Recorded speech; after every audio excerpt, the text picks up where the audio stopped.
suis très heureux en ce moment de refaire toutes sortes de conférences qui avaient été annulées, ajournées, reportées, et donc de reprendre cette activité qui est l'une des plus plaisantes du métier.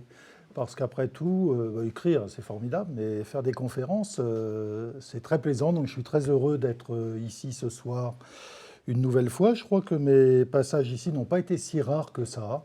Je pense que je suis passé, non, non, assez souvent. Moi, je n'ai pas la notion des chiffres, donc c'est assez souvent, pas très fréquemment, etc. Mais en tout cas, je suis très heureux et je remercie le Souvenir napoléonien, la Fondation Napoléon de cette nouvelle invitation. Puis je vous remercie de votre présence et surtout de votre abnégation, puisque vous allez devoir m'écouter le visage masqué par cette chaleur quasi tropicale. Mais le sujet va, disons, vous rafraîchir, puisque Napoléon et la mer, je suis sûr que vous sentez déjà un peu la brise. Bon, ce n'est pas une histoire heureuse. Je vous renverrai à deux livres pour ceux qui voudraient creuser un peu la question. D'abord, il y avait eu une magnifique exposition au Musée de la Marine en 2004 et qui avait fait l'objet d'un très beau catalogue. Et puis en 2015, les éditions Tessèdre, il faut trouver les livres, hein, c'est pas évident, ont publié en 2 volumes la thèse de Pierre Lévesque, l'histoire de la marine du consulat et de l'Empire, qui sont deux formats beaux livres, 2 volumes très techniques, très savants sur le sujet. Alors, c'est une histoire, bien évidemment, ça tout le monde le sait, c'est pas un scoop, c'est une histoire malheureuse, que celle des relations de Napoléon avec la mer, et ce n'est pas la partie de l'histoire napoléonienne que la légende a retenue. La légende a toujours préféré, et on le comprend, Austerlitz à Trafalgar, ou toute l'épopée continentale aux échecs répétés que la France de l'époque napoléonienne a rencontré sur les mers. C'est d'ailleurs un célèbre tableau sur Trafalgar. Et l'époque napoléonienne offre un contraste total, complet, avec le règne de Louis XVI, puisque sous le règne de Louis XVI, la France a sans aucun doute atteint son apogée en termes de puissance navale, la matérialisation de cette puissance ayant été le rôle qu'a joué la France dans la guerre d'indépendance américaine. Et au fond, en moins d'un quart de siècle, la marine française est passée de tout à rien. Et la puissance navale française a suivi exactement le même chemin. Je ne suis pas en train de vous dire que Napoléon est responsable de cette situation, mais en tout cas, il en a hérité. Et comme on le verra un peu plus tard, je vous montrerai 2 tableaux tout à fait chiffrés, tout à fait éloquents. Au fond, il accédait au pouvoir qu'il avait déjà perdu et que l'aventure dans laquelle il s'engageait était une aventure sans issue possible. Si bien que cette histoire frappée du sceau des pouvoirs de la volonté est aussi une histoire marquée par le sceau de la fatalité la plus complète. Et c'est ce qui fait un peu le caractère tragique de cette époque, c'est que l'homme le plus volontaire s'est trouvé affronté à la fatalité la plus impérieuse et la plus invincible. Et comme on va le voir. Alors, la légende napoléonienne a préféré bien sûr les aventures continentales de l'empereur à ses déboires maritimes. Et l'histoire maritime de l'Empire n'est pas la plus fréquentée, elle est même relativement délaissée par les historiens qui bien sûr évoquent Trafalgar et les autres batailles, Aboukir, etc., les autres batailles navales, mais qui s'attardent assez peu sur cette partie de l'histoire qui n'a pas eu de retentissement immédiat, même si elle a pesé très fortement sur l'issue finale de l'épopée impériale. Or, c'est une erreur un peu de perspective parce que hier comme aujourd'hui, et ça vaut depuis l'époque romaine et même depuis l'époque grecque avant, la puissance n'est jamais terrestre, elle n'est jamais continentale, elle est toujours maritime. C'est sur mer que se décide l'ascension et la chute des empires ou des États, et il n'est de grande puissance que navale.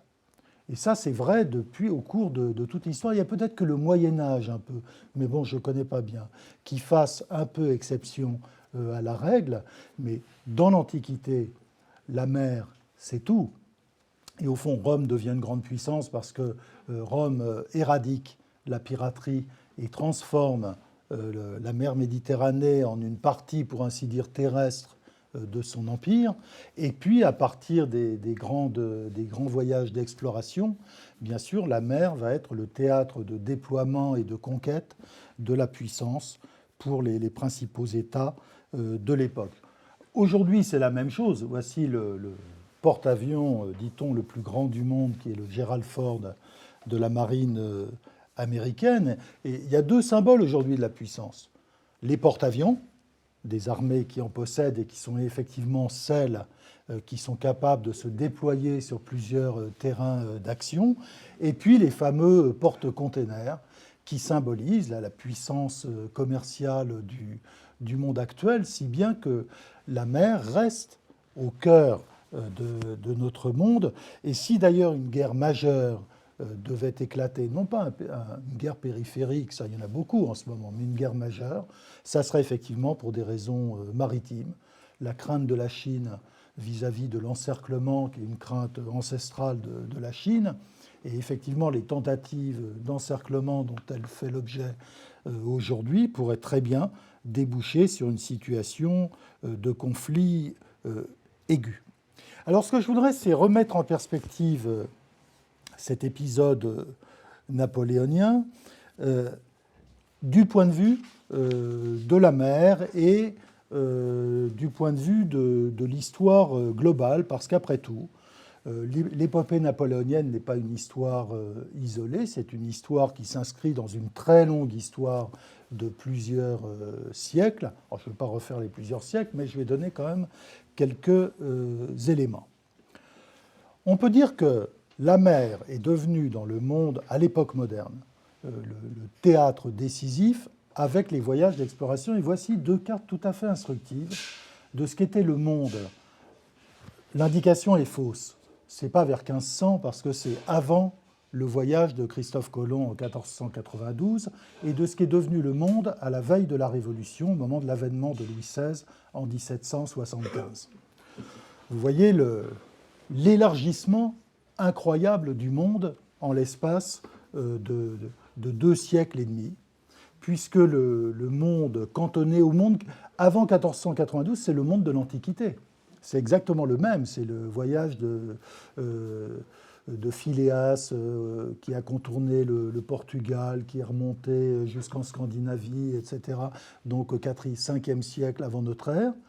Et avant Christophe Colomb, on est toujours dans la même optique d'un monde restreint. En 1775, vous voyez que les circuits commerciaux ont absolument explosé, se sont étendus à quasiment toute la surface de la Terre et que c'est là que se jouent les rivalités entre les grandes puissances. Et ce qu'il faut bien voir, c'est que dans le même temps que le monde s'élargissait, l'Europe rapetissait. Et c'est ça le facteur fondamental pour comprendre toute l'histoire européenne. Car en effet, l'Europe a gagné en puissance par sa force navale, par sa capacité de se projeter au loin dans le commerce, ou dans la guerre, ou dans la conquête d'empires coloniaux à partir du XVIIe siècle, en même temps que l'Europe, qui était le monde jusqu'au XVe siècle, rétrécissait, pour ainsi dire. D'abord parce que la conquête de Constantinople par les Turcs a posé une frontière à l'est de l'Europe, avec la séparation entre le monde de l'islam et le monde chrétien. Ensuite, l'ouverture du monde a fait apparaître plus petit le monde où les Européens vivaient, parce que désormais, leur horizon ne s'arrêtait plus à leurs côtes. Leur horizon allait beaucoup plus loin. Et puis enfin, la réforme religieuse, la crise du protestantisme, là aussi a fractionné l'Europe. Et ce qui a pris fin, c'est l'idée de l'universalité européenne, à ce moment-là, au XVIe siècle. Alors même que l'universalité se redéployait géographiquement dans la conquête du monde entier par le biais de l'expansion navale. Alors au XVIIe et XVIIIe, a suivi, ou plutôt s'est engagé, ça tout le monde le sait, une âpre compétition pour le contrôle des matières premières et des ressources coloniales, tous ces produits pour lesquels la demande était de plus en plus forte. Et puis cette demande suit bien sûr l'essor économique de l'Europe en même temps que cette demande y contribue. Et après que l'Espagne des Habsbourg a commencé à entrer dans sa phase de déclin, le grand jeu, comme on peut l'appeler, est dominé par la France et par un acteur nouveau qui apparaît à la fin du XVIIe siècle, qui est l'Angleterre. Petit pays, mais qui devient très vite une puissance navale de premier ordre. Et leur rivalité va être à la fois maritime, d'abord maritime, mais aussi continentale, terrestre. Maritime, c'est l'expansion coloniale. Alors voici l'expansion, ce sont des choses connues, mais après tout, moi j'aime bien montrer des images. Voilà, l'expansion française en Inde au XVIIIe siècle, avec les possessions proprement dites françaises et la zone d'influence française très étendue, mais qui, bien évidemment, après la guerre de 7 ans, va considérablement être réduite au profit de l'influence anglaise. Voici aussi la France en Amérique à ce moment-là, donc l'Angleterre en rouge, et puis vous avez la France en bleu. Donc vous voyez qu'avant 1763, donc avant la fin de la guerre de 7 ans, l'influence française, vous avez également bien sûr Saint-Domingue plus bas, les petites Antilles, là on ne les voit pas bien en bleu, mais elles sont là aussi. Bref, une présence française tant en Amérique qu'en Inde, c'est-à-dire là où sont les ressources en produits coloniaux qui sont convoités et demandés sur les marchés européens. Les deux pays ont construit d'immenses empires coloniaux. Et puis, alors on ne le voit pas là, il y a l'empire espagnol qui, territorialement, est bien sûr incomparablement plus grand que l'empire anglais et l'empire français, mais qui est entré déjà depuis un certain temps en décadence, et le pronostic assez commun. Vous savez, il y a deux empires qu'on considérait toujours comme des empires un peu comme des anomalies. Comme des empires qui d'ailleurs sont des anomalies parce qu'ils n'appartiennent pas à la civilisation. D'un côté, c'est l'Empire ottoman, de l'autre, c'est l'Empire espagnol. Avec cette idée que les deux étant des anomalies, les hommes malades de l'Europe, comme on dira beaucoup plus tard au XIXe siècle, sont condamnés. En fait, ils ont mis du temps à disparaître. L'Empire espagnol ne disparaîtra qu'en 1821 et l'Empire ottoman ne disparaîtra qu'en 1918. Donc ça a mis beaucoup de temps, mais on les considère communément au XVIIIe siècle comme des empires en sursis, comme des empires dont bientôt il faudra se préoccuper de se partager les dépouilles et d'en prendre la plus grande part. D'où les projets tout au long du XVIIIe siècle de dépeçage de l'Empire ottoman, qui ne sont pas seulement russes, mais qui sont français aussi. Les Français ayant des relations privilégiées avec le sultan, eh bien, entendent bien être là au moment de la curée. Et pareil pour l'Espagne, parce que l'opinion européenne, et l'opinion éclairée européenne, eh bien, Voltaire a beaucoup fait pour ça, ne considérait pas les Espagnols comme faisant partie de la civilisation européenne. Et comme l'écrira l'ambassadeur bourgoin en 1801 ou 1802, au moment du consulat, il écrit « L'Espagne est un morceau d'Afrique enfoncé dans l'Europe ». Voilà, donc, ça veut dire qu'il n'y a rien à faire avec ce pays. Idem pour les Ottomans, colosse aux pieds d'argile, parce qu'on voyait bien que voilà, les Mamelouks avaient réussi à conquérir l'indépendance de l'Égypte de fait, moyennant une subordination nominale au sultan, et donc on pensait que tout cela allait s'écrouler, soit sous les coups des Russes, soit sous les coups de leur propre faiblesse et de leur propre décomposition. Alors, la guerre est aussi, ou la compétition est aussi continentale en Europe. La France, comme la Chine aujourd'hui, eh bien, était obsédée par le risque de l'encerclement. Il faut dire que les Habsbourg l'avaient quasiment réussi, d'où la volonté de desserrer l'étau. Et pour l'Angleterre, l'enjeu continental, c'est bien sûr de maintenir ouvert l'accès au marché européen, puisque l'Angleterre est un pays de 8 millions d'habitants à la fin du XVIIIe siècle, autant dire rien. Et si bien que l'immensité des richesses que draine l'empire colonial anglais trouve son débouché non pas en Angleterre, mais sur le continent européen. D'où la nécessité de conserver des ports. Alors les Anglais disposent depuis 1718 d'une sorte de protectorat sur le Portugal, mais qui ne leur sert strictement à rien parce qu'il n'y a pas une seule route aménagée au Portugal, ni même quasiment en Espagne. Donc faire débarquer des marchandises à Lisbonne pour les conduire au cœur de l'Allemagne, voire en Russie, ça paraît un peu compliqué. La Baltique est impraticable une partie de l'année, donc pour les Anglais, le port d'Hambourg lui-même à l'époque était gelé pendant l'hiver.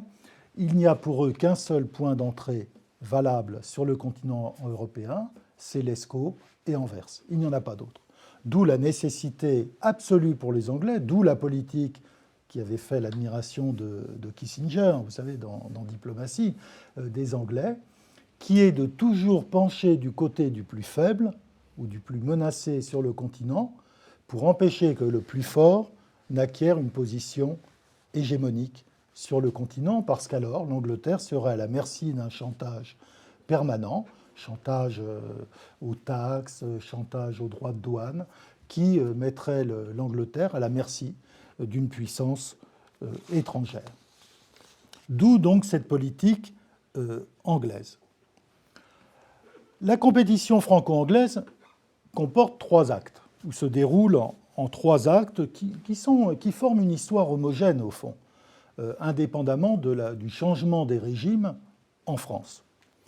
Premier acte, la guerre de 7 ans, entre 1756 et 1763, qui conduit à l'exclusion de la France, de l'Europe, de l'Amérique septentrionale et continentale. Voilà. Voici l'Amérique du Nord après la paix de 1763. Donc la France se retrouve exclue et reléguée dans ces îles des Caraïbes qu'elle avait conquises. Première manche. Deuxième manche, c'est la revanche de la guerre d'indépendance américaine, c'est l'acte 2, puisque l'Angleterre voit sa présence considérablement réduite à quelques zones canadiennes en Amérique continentale et perd bien sûr ses 13 colonies, qui étaient très importantes évidemment pour l'Angleterre. Voici l'Amérique du Nord après le traité de 1783. Et enfin, le troisième acte vont être les guerres des révolutions et de l'Empire, donc de 1793 à 1815. Donc 3 actes, 1756-63, 1776-83, 1793-1815. Et cette fois, l'issue sera malheureusement pour nous l'échec de la France, qui perdra au passage une grande partie de ses colonies et de sa présence internationale. Alors le paradoxe de ces 3 manches, en quelque sorte, du match franco-anglais, c'est que la guerre va surtout faire rage sur terre, alors même que l'enjeu est maritime. Car il s'agira pour les Français, sous la Révolution, je ne reviens pas à ce qui précède, sous la Révolution et l'Empire, de restaurer l'empire colonial français, dont dépend en partie la puissance économique de la France. Le commerce colonial, aujourd'hui stigmatisé, ça représente les recettes du tourisme en France aujourd'hui. Donc c'est quelque chose de très important dans le PIB que ce commerce triangulaire qui impliquait effectivement l'esclavage. Et puis l'autre enjeu pour la France sera, pour recouvrer son empire, de briser l'hégémonie maritime anglaise. Et c'est là, bien sûr, que les choses vont se gâter. Donc soit un conflit de 70 ans, en réalité, une guerre de 70 ans, qui a opposé la France et l'Angleterre pour l'hégémonie mondiale, et dont Napoléon sera le protagoniste du dernier acte d'une guerre qui avait été d'abord perdue, puis gagnée au temps de Louis XVI, et qui sera, après bien des péripéties et des événements, perdue par la France. Revenons à l'Europe, au grand jeu. Tout ça est compliqué, c'est compliqué la diplomatie, par l'intervention d'autres puissances, soit comme alliées, soit comme ennemies, et qui sont des puissances continentales, mais dont les préoccupations sont maritimes, elles aussi. Prenons le cas de l'Autriche. L'Autriche, et c'est pourquoi elle tient tant à l'Italie du Nord et à la côte dalmate, l'ambition de l'Autriche est d'accéder aux mers chaudes. Personne n'a l'ambition d'accéder aux mers froides à l'époque, parce qu'elles sont difficilement praticables. Tout le monde pousse vers les mers chaudes.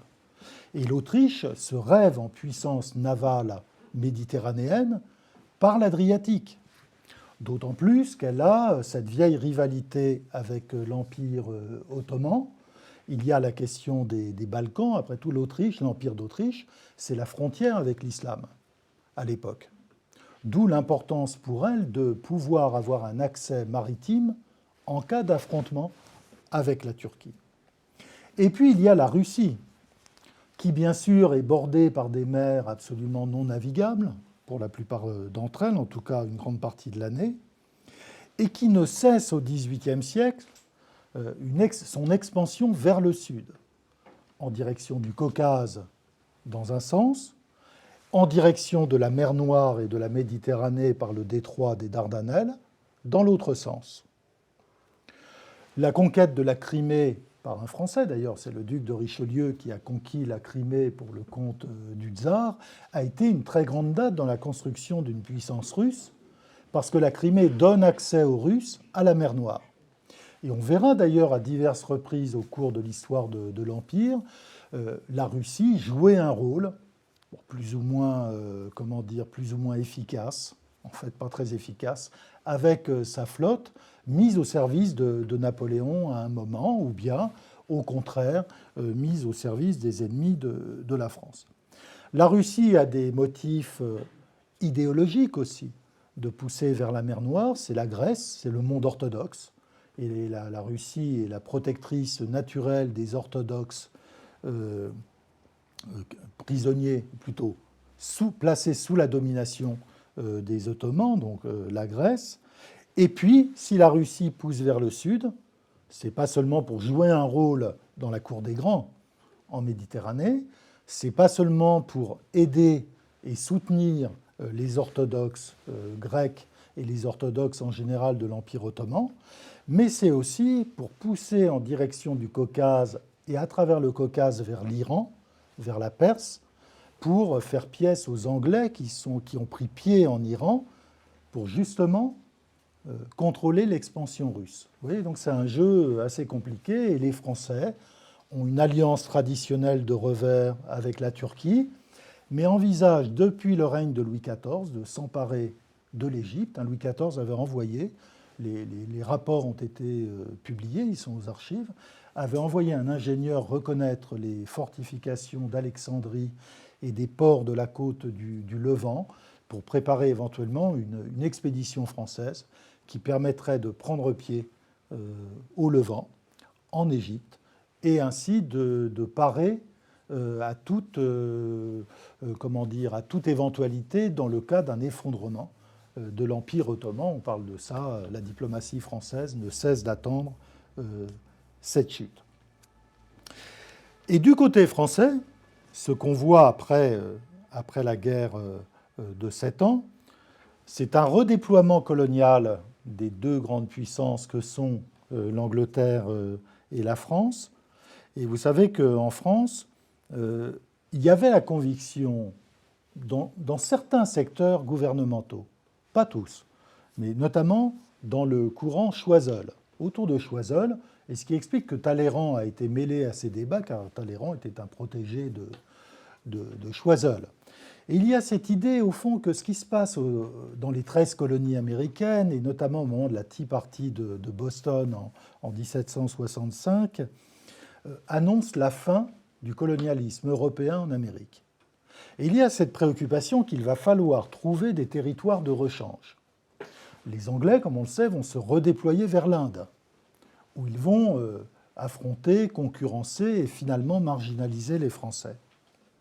Et Choiseul et Talleyrand ont un projet que Talleyrand exposera plus tard, que probablement l'Amérique va prendre son indépendance.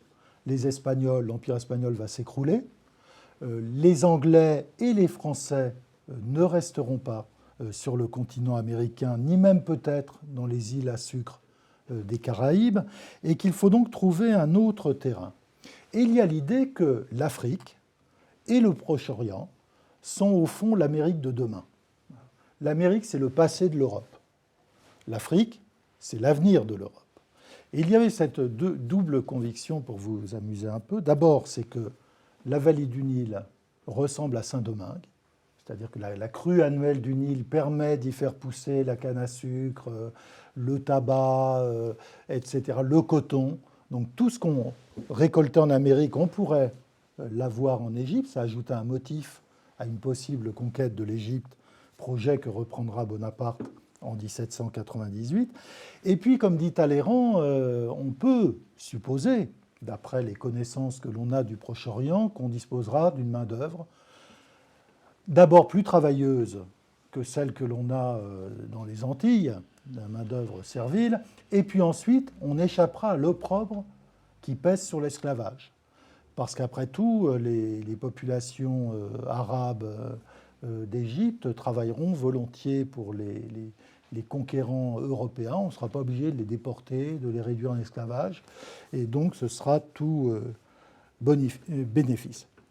Et puis, l'idée déjà, pour la France, prenant pied en Égypte, eh bien, de percer l'isthme de Suez afin de raccourcir la route commerciale du cap de Bonne-Espérance, qui est très longue, et menacer les intérêts anglais en Inde par la mer Rouge. Bon, ce sont des choses que tous les diplomates, tous les hauts fonctionnaires de la monarchie, de la Révolution et de l'Empire ont en tête. Et ils héritent au fond de gouvernement en gouvernement, de régime en régime des dossiers. Et vous savez que dans l'histoire des États, la politique étrangère, c'est ce qui évolue le moins, parce que la géographie est extrêmement contraignante. Et quel que soit le régime monarchique, républicain ou impérial, eh bien, il est soumis aux exigences et aux impératifs de la géographie. Il y a une seule anomalie en Europe, c'est la Prusse, qui n'est pas une puissance maritime, qui n'a pas de politique d'expansion véritablement vers le sud. C'est une puissance exclusivement continentale, c'est une puissance pauvre. Ça existe, vous savez, les puissances pauvres, c'est des États qui normalement n'ont pas les moyens de la puissance, mais qui compensent leur infériorité économique, démographique ou matérielle par une volonté et un régime qui permet un prélèvement de la majorité des ressources disponibles. Et c'est le cas de la Prusse et de la future Allemagne, qui deviendra une puissance navale au cours du XIXe siècle, mais qui à l'époque ne l'est pas du tout. Alors c'est dans ce cadre global tel que j'ai essayé de le décrire qu'il faut replacer l'épisode napoléonien, qui forme, je l'ai dit, la troisième séquence de cette guerre de 70 ans entre les Français et les Anglais. Alors, je vais revenir au traité de 1783. Je rappelle que si le premier acte s'est terminé par une très sévère défaite de la France, la guerre d'indépendance américaine a porté à son apogée le rayonnement et la puissance française sous le règne de Louis XVI. Cette revanche de la France a été payée très cher. Et on peut dire que sans la guerre d'indépendance américaine, probablement la Révolution française n'aurait pas éclaté. Car c'est la crise des finances publiques consécutive aux dépenses engagées pour soutenir l'Amérique qui ont mis dans le rouge la comptabilité publique française, qui n'a pas réussi à trouver les solutions à cette crise financière. Cette crise a été compensée, certes, par un boom exponentiel du commerce. Vraiment, la fin du XVIIIe siècle, c'est le moment de ce qu'on peut appeler déjà une mondialisation telle qu'on la connaît aujourd'hui, avec une circulation de marchandises très, très intensive. Mais le problème a été la crise fiscale. Les Anglais se sont retrouvés, après la perte de leur colonie américaine, dans la même situation que la France, avec un trou dans le budget de l'État, dans les caisses de l'État, aussi important. Mais les Anglais ont réussi à surmonter la situation par des hausses fiscales. La France n'a pas pu, parce que l'opposition des privilégiés à toute réforme fiscale a bloqué la machine de l'État et a contraint finalement Louis XVI à faire appel aux États généraux et donc à ouvrir la boîte de Pandore d'une remise en cause générale du système. Et là, il faut bien voir que, au fond, la France est beaucoup moins bien armée. Il y a un propos de Napoléon, d'ailleurs, là-dessus. Il dit à un Anglais, il lui dit « Vous pouvez augmenter les impôts comme vous voulez. Vous aurez des révoltes, vous les materez, on n'en parle plus. Et les gens finiront par payer. Mais en France, on ne peut pas faire ça. On doit compter avec l'opinion, on doit compter avec l'opposition des différents intérêts.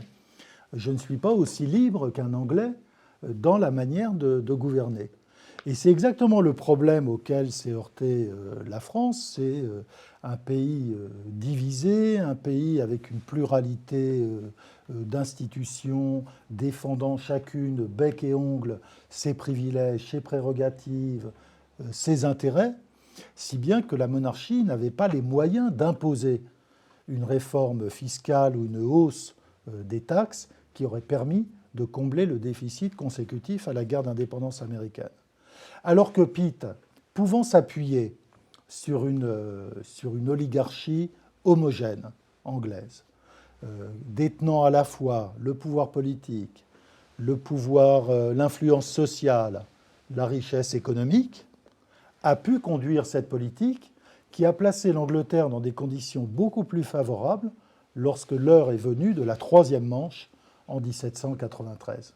Car l'Angleterre avait pu reconstituer sa marine, disposait de fonds nécessaires lorsqu'on s'engage dans une guerre, alors que la France n'avait pas trouvé les solutions à la fin de l'Ancien Régime et que la politique de l'assignat avait d'autant plus compromis la situation financière du pays. Alors, le résultat de cette crise, en fait, qui dépasse Louis XVI, parce qu'au fond, la crise des finances françaises, elle commence en 1783 vraiment. Et Calonne va être celui qui, le premier, va essayer, voici d'ailleurs, on arrive à la Révolution, voici, Calonne va être le premier qui va essayer de mettre en place des solutions. Il va échouer. Puis viendra Brienne, puis viendra Necker. Mais la crise se poursuit au-delà du déclenchement de la Révolution. Et on peut dire que jusqu'en 93, elle ne trouve pas de solution, puisque la solution que l'on trouve, qui est la nationalisation des biens du clergé et des biens de la noblesse et leur vente pour gager une monnaie papier, la solution, manifestement, n'est pas une bonne solution, puisque le système va capoter à peine mis en place. Pour la France, dans cette situation financière délicate, la Révolution est bien sûr une catastrophe, d'autant plus qu'éclate, à partir de 1790, une révolte générale des Noirs à Saint-Domingue qui va lui faire perdre en quelques années l'ensemble de ses colonies. La guerre éclate avec l'Autriche d'abord, au printemps 92, reprend avec l'Angleterre après le régicide le 1er février 1793, et ces troubles vont provoquer un effondrement brutal du commerce maritime dont la France ne se relèvera pas. Pas de ressources intérieures, plus de ressources extérieures. Donc une situation très, très difficile qui explique en partie la terreur. Car la terreur a été aussi, en dehors de ses aspects idéologiques, elle a été aussi le moyen de maintenir le pays à flot en imposant une réquisition des ressources par la guillotine, au fond, c'est-à-dire la confiscation de toutes les ressources pour l'effort de l'action d'État et de l'action de guerre qui a permis de traverser ce moment très, très difficile. La terreur est moins condamnable dans son principe que dans ses développements idéologiques, la régénération, l'homme nouveau et toutes ces plaisanteries sinistres. Le premier résultat, et c'est ça qui va enfermer Napoléon dans une équation impossible, le premier effet de cette crise française qui a commencé en 1783 et qui rebondit avec la Révolution va être la destruction de la marine française, c'est-à-dire de ce qui était le fleuron de l'armée sous l'Ancien Régime. Voici un officier de la Royale en grand uniforme. Comme vous le savez, l'agitation a gagné les équipages dès 1789, au moment où l'agitation gagnait l'armée de terre, après juillet 89, après la révolte des gardes françaises. Donc l'agitation gagne les équipages avec l'aide de militants jacobins ou extrémistes d'obédiences diverses qui plaident au fond pour des sortes de conseils, de matelots qui participeraient au commandement des navires, et puis ensuite de conseils ou d'assemblées de matelots qui éliraient les officiers jusqu'à un certain niveau ou qui posséderaient un droit de révocation. Bref, transposition au domaine militaire de ce qui se passait dans les sections de Paris, dans le domaine politique. Le matériel, les navires, ça demande beaucoup d'entretien, surtout la marine de cette époque, celle d'aujourd'hui aussi bien sûr, mais la marine de cette époque, les bâtiments sont fragiles, ils ont besoin d'entretien permanent, leur durée de vie n'est pas très longue. Donc là, le matériel a commencé le premier à se détériorer, faute d'entretien, faute de moyens. Dans le même temps que les routes n'étaient plus entretenues, que les ponts n'étaient plus réparés, que les hospices n'étaient plus approvisionnés en nourriture, etc., etc. Donc il n'y avait pas de raison que la marine échappe à la détérioration générale du pays. Le volume des constructions a bien sûr chuté. Désordre général dans les arsenaux, manque de moyens financiers, moins de construction. Et le problème a été surtout le corps des officiers, formés sous l'Ancien Régime, qui était un corps très restreint, 1604 officiers en 1789. Donc ce n'est pas un corps très nombreux, mais c'est un corps d'élite. Formé aussi d'officiers qui viennent des écoles d'artillerie, des écoles du génie, qui a un niveau de compétences techniques et militaires très élevé, qui est un corps d'opinion éclairée. Le corps des officiers de marine, il est très largement de l'esprit du XVIIIe siècle, les Lumières en général, mais qui est animé par une éthique de l'honneur particulièrement forte et pour lequel la rupture du serment prêté au roi est quelque chose d'inenvisageable, absolument. Il est divisé d'abord par la Révolution, par les événements de 1789, donc le roi est encore là, mais l'engagement politique des officiers de la navale, de la royale, va être très minoritaire. On sait par les travaux qui ont été faits qu'environ 7% des officiers vont se ranger du côté de la contre-révolution, dès le début de la Révolution. Que 2 à 3% d'entre eux vont au contraire prendre parti pour la Révolution. Ce qui veut dire que 90% restent dans son devoir, sert le roi puisque la monarchie est toujours là et ne prend pas parti dans la querelle qui divise les Français.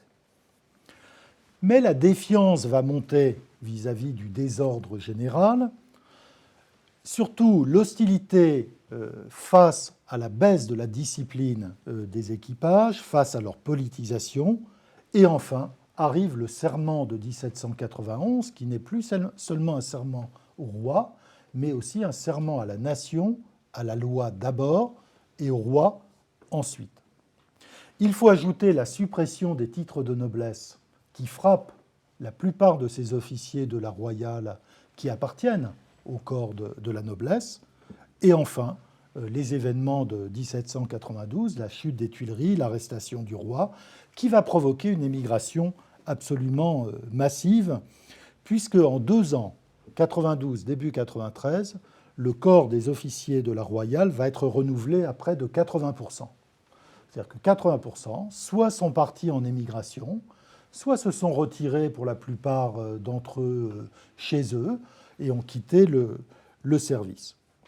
Et qu'ont fait les révolutionnaires? Ils ont promu toute une génération de nouveaux officiers de la marine de guerre en allant les chercher dans la marine marchande.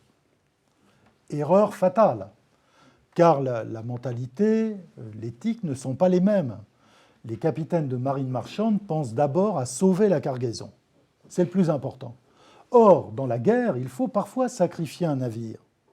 Et on le verra à Boukir, où ils vont aller enchaîner les bateaux dans une rade, les mettant ainsi à la merci d'une attaque anglaise, tout simplement parce que la mer de ce côté-là est un peu dangereuse, et qu'en les attachant les uns aux autres, on était sûr qu'il n'y aurait pas d'avarie, qu'il n'y aurait pas d'accident. Seulement quand Nelson a déboulé avec ses navires et s'est mis en ligne pour les mitrailler de face, ils n'ont rien pu faire. Et ça, c'était typiquement une réaction d'officiers venant de la marine marchande. Et pour qui la chose la plus importante, c'est de sauver les navires. Et on le verra encore dans l'entourage de Villeneuve en 1805, avec toutes ces manœuvres qui visent à sauver les navires et qui l'empêchent de tenter de forcer l'accès de la Manche, parce qu'il a peur de perdre ses bâtiments. Donc un savoir-faire a totalement disparu en l'espace de quelques mois. La discipline s'est totalement effondrée dans la marine. Donc il faut tout refaire. Des équipages, des cadres, des navires.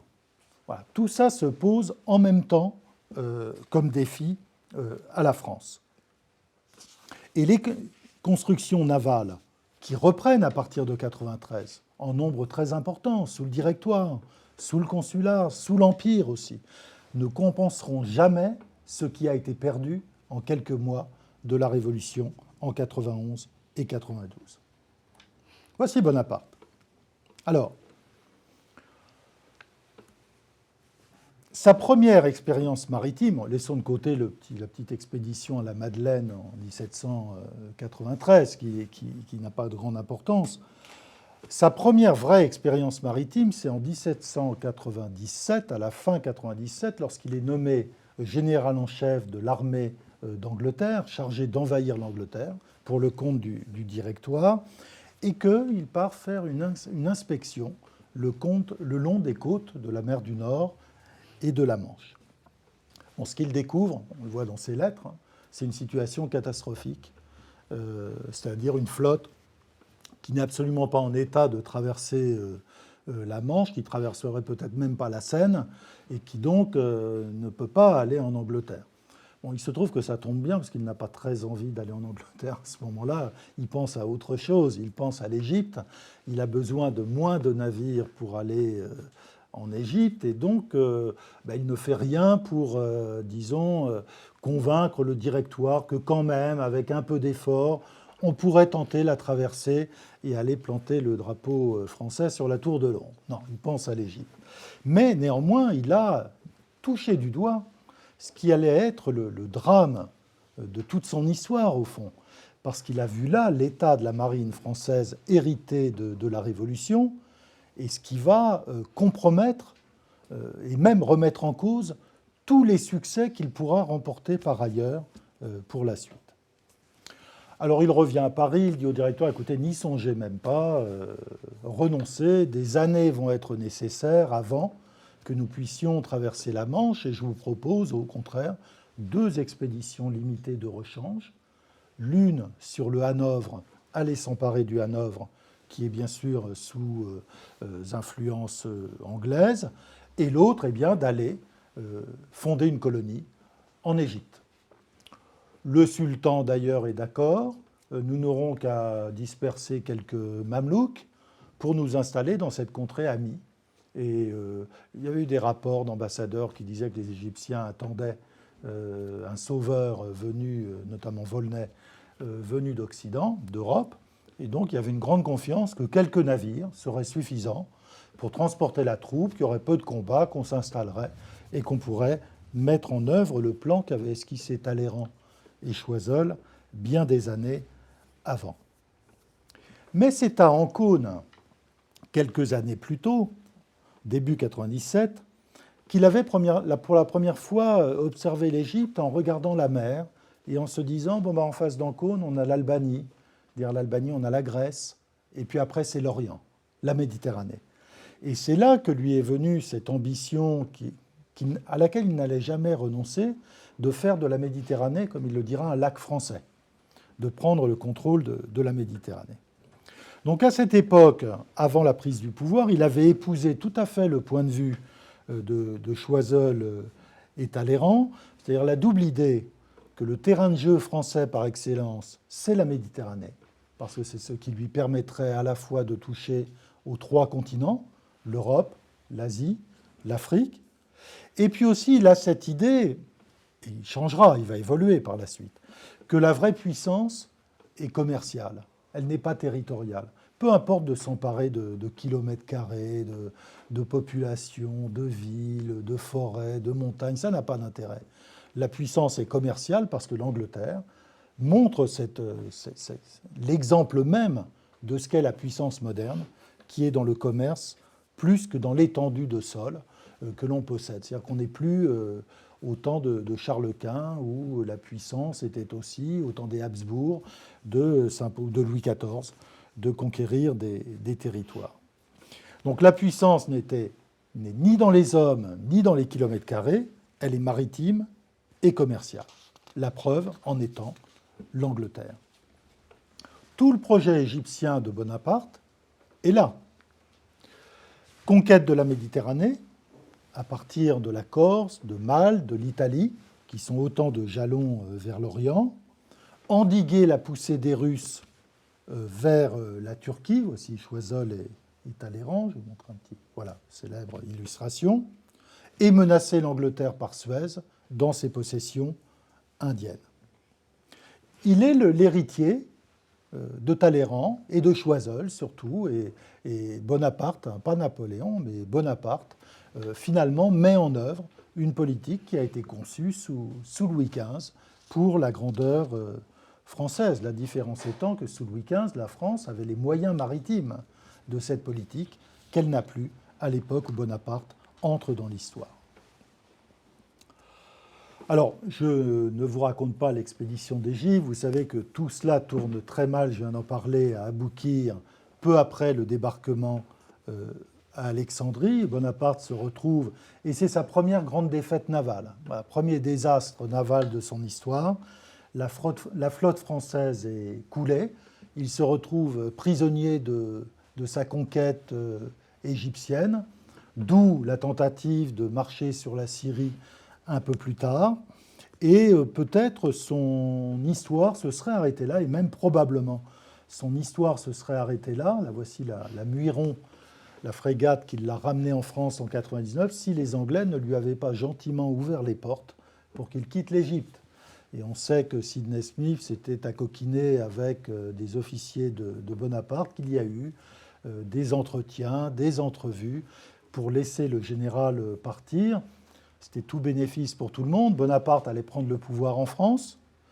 Et les Anglais savaient très bien que Bonaparte parti, l'Égypte tomberait comme un fruit mûr. Et en plus, ils avaient à l'époque, il y avait tout un bruit, vous savez, une rumeur qui courait chez les royalistes, comme quoi Bonaparte allait rétablir le prétendant, le futur Louis XVIII, qu'il allait être le monarque français.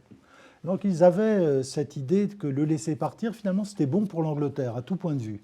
D'abord parce que les Français allaient perdre l'Égypte, et ensuite parce que les Français allaient retrouver leur roi, et l'Europe, sa stabilité, grâce à ce général que l'on voulait comparer à Monk. Alors la question est-ce que la mer a été la némésis de Napoléon? La réponse est évidente. On n'en finirait pas d'énumérer les échecs. L'Égypte en 98, Saint-Domingue à partir de 1801, l'échec de la Grande Descente en Angleterre en 1805, Trafalgar en 1805, toutes les tentatives entreprises, et elles sont nombreuses en 1809 et 1810, pour reprendre pied dans les Antilles ou en Inde. Tous les efforts, et ils sont immenses, qui sont consentis entre 1810 et 1812 pour reconstruire une marine, pour rebâtir une flotte de guerre qui permettra enfin de livrer la bataille décisive aux Anglais. Mais inversement, on peut dire que la mer a été de son côté 2 fois, puisque 2 fois elle l'a porté au pouvoir. En 99, après une traversée heureuse, un miracle, il n'a pas rencontré un seul bâtiment ennemi. Et pour cause, ils avaient tous reçu l'ordre de se porter dans l'Atlantique par Gibraltar pour le laisser passer. Et puis cette fois, alors là, il a eu vraiment de la chance, en 1815, lorsqu'il revient de l'île d'Elbe. Donc on peut dire que la mer a été contre lui, mais la mer l'a aidé aussi, au moins à deux reprises. Bon, c'est un homme de la mer, vous voyez Ajaccio en haut à gauche, l'île d'Elbe en bas, Sainte-Hélène à droite. Il est né dans une île, il a été exilé dans une autre et il est mort dans une troisième. La mer a été partout dans la vie de ce terrien, parce que Napoléon, on le sait, il n'avait pas le pied marin, et les Corses en général n'ont pas le pied marin, parce que comme beaucoup de gens des îles, ce sont des terriens. D'ailleurs, les villages corses ne regardent pas la mer, hein. Les villages corses regardent la terre parce qu'ils se méfient de la mer, parce que les pirates viennent de là, mais les Corses regardent la terre parce que leurs ennemis sont les villages qui sont à côté ou derrière. Ce sont des gens de la terre. Mais il n'y a pas, comme on a pu le dire, d'indifférence chez lui pour les questions maritimes et navales. Et c'est un peu le paradoxe de sa vie, c'est-à-dire que cet homme qui a été parfaitement impuissant sur les océans n'a cessé de rêver de la mer et de comprendre son importance, de comprendre que la clé était là, la clé de la victoire finale dans le combat qui l'opposait aux coalitions successives. Il savait que le lieu de la puissance n'était pas le continent qu'il soumettait à son pouvoir grâce à des victoires incroyables remportées par son armée de terre, qui là, pour le coup, a été la meilleure de notre histoire, mais que c'est sur mer que ça se jouait, c'est-à-dire là où il ne pouvait rien. Et son histoire est remplie de projets avortés, mais qui témoignent d'un intérêt jamais démenti, parce que même au moment où les choses deviennent vraiment difficiles, en 1812, eh bien, il lance encore, et il mobilise des capitaux pour renforcer les constructions navales et pour les multiplier. Alors on sait que son intérêt, par exemple, pour l'Égypte, n'a jamais décliné, et que même si la France a dû, en 1801, évacuer l'Égypte, dès 1802, il envoyait Sébastiani en mission de reconnaissance pour voir s'il n'y aurait pas des conditions politiques qui permettraient de reprendre pied. Dès la paix d'Amiens, il a lancé toutes sortes d'expéditions en direction de Saint-Domingue, en direction de l'Inde, pour reprendre pied du côté de l'Amérique et du côté de l'Inde. Et en 1809, il se tourne, il espère encore pouvoir, à la faveur d'une crise de succession chez les Ottomans, eh bien, jouer un rôle sur mer et dans cette partie du monde. Premier consul. Alors j'ai dit tout à l'heure que Napoléon, et je vais bientôt arriver à la fin, que Napoléon avait été l'héritier de Choiseul et du règne de Louis XV. C'est vrai et c'est pas vrai. J'ai dit Choiseul préconisait un redéploiement français en Méditerranée, Afrique, Asie coloniale. J'ai dit les motifs, l'acclimatation possible des cultures sucrières dans la vallée du Nil, faire l'économie de l'opprobre moral qui pèse sur l'esclavage, etc. Mais après les préliminaires d'Amiens, Bonaparte va suivre un autre projet. Un projet d'ailleurs qui manque un peu de cohérence, parce qu'il vient de conduire une politique en tant que général, puis premier consul, de déploiement vers l'Orient et vers l'Afrique, en tout cas vers la Méditerranée de la France, qui s'inscrivait dans la lignée de Choiseul et Talleyrand. Et après Amiens, eh bien, il reprend l'ambition américaine de la France, pas seulement la reconquête des îles à sucre, mais aussi, grâce au traité de Mortefontaine, reprendre pied en Amérique continentale, la Louisiane, et retrouver l'influence de la France jusqu'à la région des Grands Lacs. En même temps qu'il envoie l'amiral de Caen du côté de l'Inde. Voici donc la France qui revient en Amérique et qui retrouve une zone considérable d'influence dans le centre de l'Amérique, dans le Midwest, de la Louisiane jusqu'au Montana. L'objectif, c'est de profiter de la paix avec l'Angleterre qu'il sait devoir être éphémère, de l'ajournement du projet oriental qui a capoté avec la capitulation française en Égypte, pour reconsolider la présence française en Amérique. Et il a dans l'idée que d'installer la France ici, dans cette zone que vous voyez, et surtout en Louisiane, bien sûr, ce qui compte, c'est la Nouvelle-Orléans plus que le reste, ça sera une menace de revers qui pèsera sur l'Angleterre. Ça sera aussi un moyen de protéger l'intégrité du très fragile empire espagnol qui est devenu l'allié de la France. Et à ce moment-là, en 1802, le pacte de famille est toujours en vigueur. Et l'Espagne est un appoint très utile en matière navale par ses bâtiments. Il est probable qu'il a commis une erreur parce qu'au fond, c'est une entreprise éphémère et un peu absurde, puisqu'il suffira de la reprise de la guerre avec l'Angleterre au bout de 11 mois pour que ce projet s'effondre, pour qu'il se rende compte que n'ayant pas les moyens de protéger cette nouvelle colonie, eh bien le plus simple est de la vendre aux Américains. Et il avait sans doute négligé l'hostilité du gouvernement américain à une présence française en Amérique. Et voici, je vous laisse lire cette lettre de Jefferson, écrite au moment où, après le traité de Mortefontaine, qui cède la Louisiane à la France, et voici ce qu'il dit. Bon, c'est une lettre très explicite. En Amérique, eh bien, elle compterait un ennemi de plus aux côtés de l'Angleterre. Et finalement, peut-être que la revente de la Louisiane aux Américains a été une bonne chose parce qu'elle évitait cette coalition anglo-américaine en 1802 et elle créait les conditions d'une rivalité entre l'Angleterre et les États-Unis qui allait aboutir à la guerre de 1812. Donc de toute façon, avec la reprise de la guerre en avril 1803, tout s'écroule. Voici Leclerc qui meurt à Saint-Domingue à ce moment-là, perte à nouveau des colonies des Antilles à peine récupérées et vente de la Louisiane aux États-Unis. La France a perdu une nouvelle fois son empire pour une raison simple, c'est qu'elle n'a pas les moyens matériels de le protéger. Donc elle peut sur le papier récupérer tout ce qu'elle veut, elle n'a pas les escadres à envoyer, à mobiliser pour protéger ses colonies. Et la guerre va reprendre à partir de 1805 à front renversé. C'est une guerre un peu asymétrique.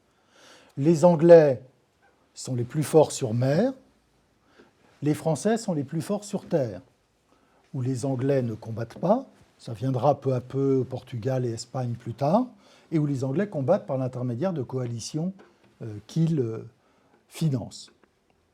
Alors ça sera surtout vrai, la situation après Trafalgar. Voici un des navires qui était la Superbe, qui était engagé à Trafalgar en octobre 1805. La domination de l'Angleterre à partir de Trafalgar est absolue sur les mers. Là, la guerre est perdue désormais, malgré toutes les tentatives pour recréer une marine. La guerre est définitivement perdue sur mer et elle va continuer sur terre, mais sans que la domination de la terre puisse compenser la défaite sur la mer. C'est un peu l'équation dans laquelle est pris Napoléon. Les chiffres parlent d'eux-mêmes. En 1790, la Royal Navy possédait 130 vaisseaux. La France, 75. D'emblée, il y avait un différentiel considérable, mais compensé par l'Espagne, qui pouvait aligner 70 vaisseaux, ce qui compensait au fond l'infériorité française. L'Angleterre possédait en 1790 un tiers de tous les bateaux européens, bateaux de guerre.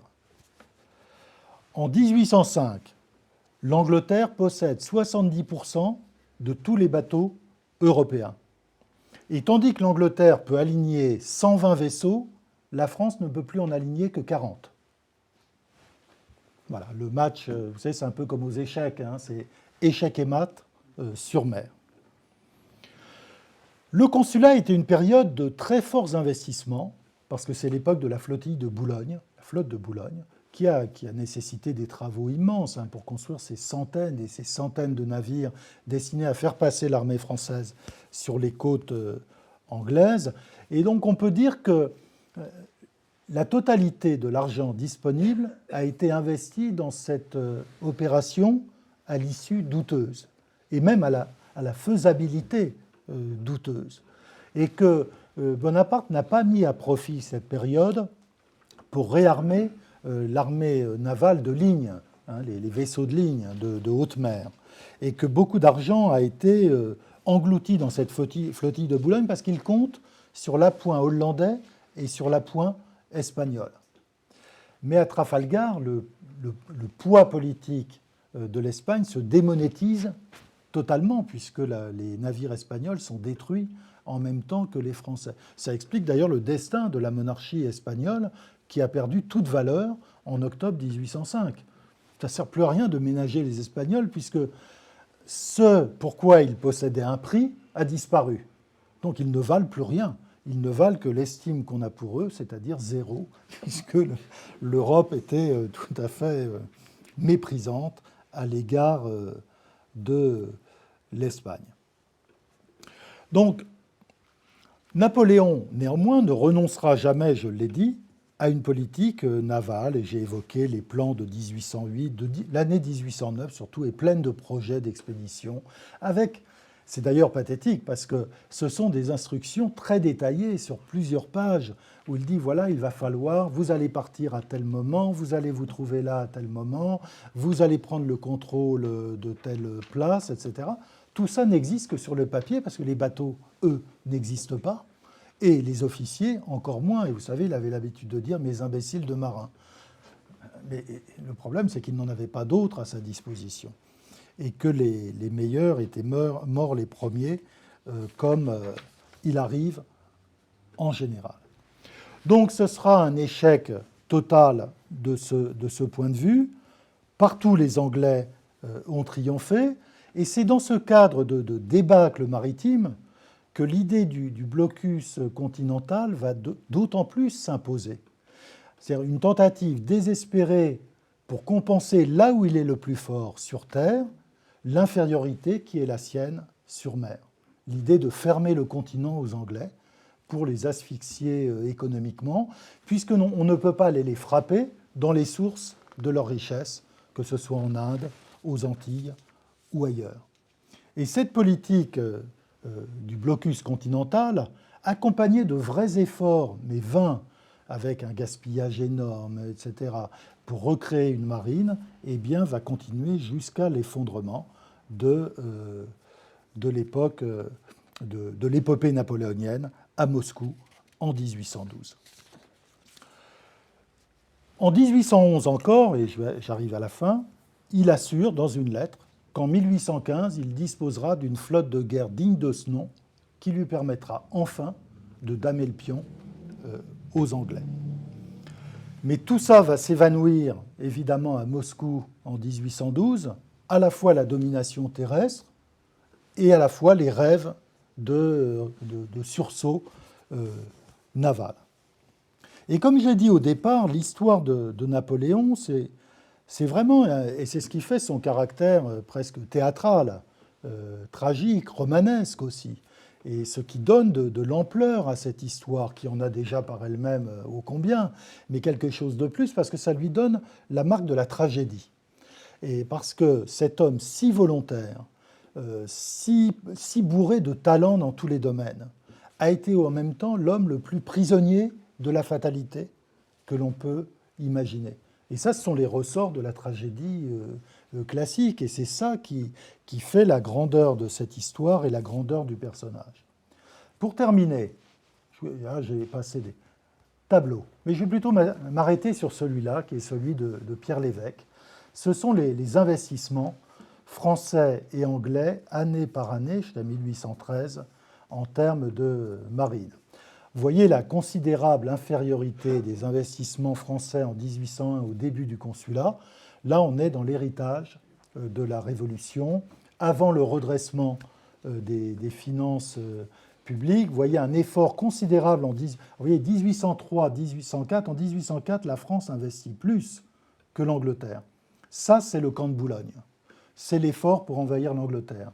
1803, 1804, 1805. Ça se soutient encore en 1806. Et il faut bien voir que les conquêtes territoriales alimentent la machine financièrement. Mais à partir de 1807, c'est fini. Ça chute. Il y aura un rebond en 1811, précisément l'année où il dit en 1815, j'aurai une flotte et je vais pouvoir reprendre la guerre sur mer. Mais vous voyez que dans le même temps, les Anglais sont capables d'investir beaucoup plus. Le rapport est parfois de 1 à 4. C'est-à-dire que l'Angleterre peut mettre dans sa marine 4 fois plus de ressources que la France. Et c'est là qu'on voit, au fond, ce qui aura déterminé l'échec final de Napoléon. À la fois un héritage calamiteux qui est celui de la Révolution. Alors certes, il hérite de l'enthousiasme qu'a fait naître la Révolution, il hérite d'une génération militaire sur Terre extraordinaire, parce qu'il n'y a pas d'équivalent à la Grande Armée dans l'histoire militaire, la Grande Armée de 1805, mais en même temps un héritage matériel très lourd à porter, à gérer et à réparer. Et puis aussi, il hérite de l'infériorité française en matière de crédit et en matière bancaire. Parce que ce qui fait la puissance anglaise, c'est sa banque, c'est la capacité de générer du crédit, donc de financer la guerre.